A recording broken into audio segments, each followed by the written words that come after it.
Hello नमस्कार। नमस्ते हजुर। नमस्ते, किरणजी बोल्नु भयो? हजुर हजुर मन्त्री।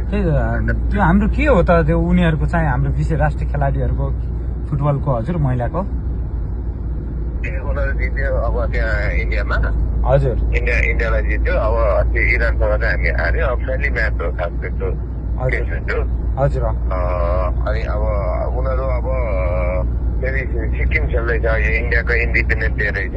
हजुर हजुर। अनि त्यहाँ सिक्किममा फेरि इन्डिया र नेपाल खेल्दैछ 29 तारिक। अनि नेपाल फर्किन्छ। हजुर सामना र प्रीति चाहिँ अगाडि नै फर्केर उनीहरू फेरि विदेश खेल्न जानुपर्छ। उनीहरू चाहिँ जाँदैछ। ए होइन, अनि फेरि तपाईँले त्यहाँनिर खानाको विषय उठाएछ, ट्राभलको कुरा उठाएछ, त्यहाँनिर चाहिँ म्यानेजमेन्ट भएन भन्ने कुराहरू आइराखेको छ एकदमै। तपाईँहरूले त अनि खाना पनि टाइममा नखुवाएर ट्राभल मात्र गराउनु भयो त अनि सुत्न पनि त्यस्तै टाइम 3-4 घन्टा मात्र पाएको छ भन्ने कुरा छ। प्रोपर म्यानेजमेन्ट नै भएन भन्ने कुरा छ त। ए होइन, त्यो चाहिँ कस्तो हुन्छ भने हामीले यहाँबाट ट्राभल गराएको कुरा गरायौँ। त्यो चाहिँ इन्डियन एफएले राख्दै हो त्यहाँ। होइन कुन तपाईँले कहाँलाई ट्राभललाई जिम्मा दिनुभयो? ट्राभललाई इन्डियन एफए, इन्डियन फुटबल संघले नै त्यो म्यानेज गर्छ कि त्यहाँ। हजुर हजुर। अनि त्यस्तो म्यानेज गर्छ।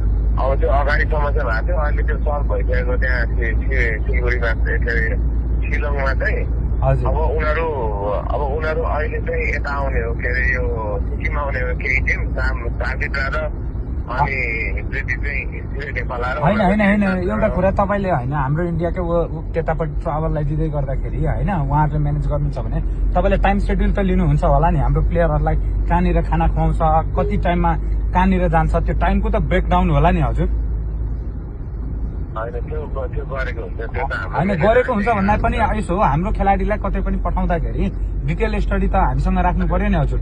कति घण्टाको इन्टरभलमा ब्रेकफास्ट कहाँ गराउँछ, लन्च कहाँ गराउँछ, अनि त्यो कार्यविधि हामी नलिकिन है हाम्रो राष्ट्रिय प्लेयरहरूलाई कसरी त्यसरी हामी छोडिरहेछौँ? होइन त्यो त गर्नु भएन नि। होइन यो विषयमा चाहिँ एकचोटि डिटेलै बस्नु पर्यो होइन। किनभने अब हाम्रो राष्ट्रिय खेलाडी भइसकेपछि त हाम्रो कर्तव्य बन्छ नि।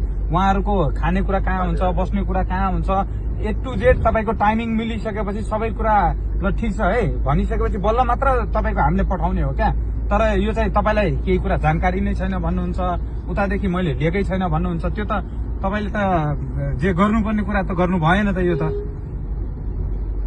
होइन। अब यस्तै मिस्टेकले गरेर अहिले हेर्नु त तपाईँको त्यहाँ सबैतिर तपाईँको प्लेयरले पनि अभिव्यक्ति दिइराखेको छ यो भन्ने विषयमा चाहिँ। यो के पहिला चाहिँ हाम्रो यस्तो खाले टाइम सेड्युल माग्ने गरेको छ कि छैन कुनै पनि कन्ट्रीमा जाँदाखेरि? अनि किन माग्दैन? यसको टेक्निकल टिमको हो, कसले म्यानेजमेन्ट गर्ने? यो चाहिँ हाम्रो प्लेयर कहाँ बस्छ, के हुन्छ, अल कुरा लोकेट हुनुपर्छ लाग्छ कि लाग्दैन तपाईँलाई?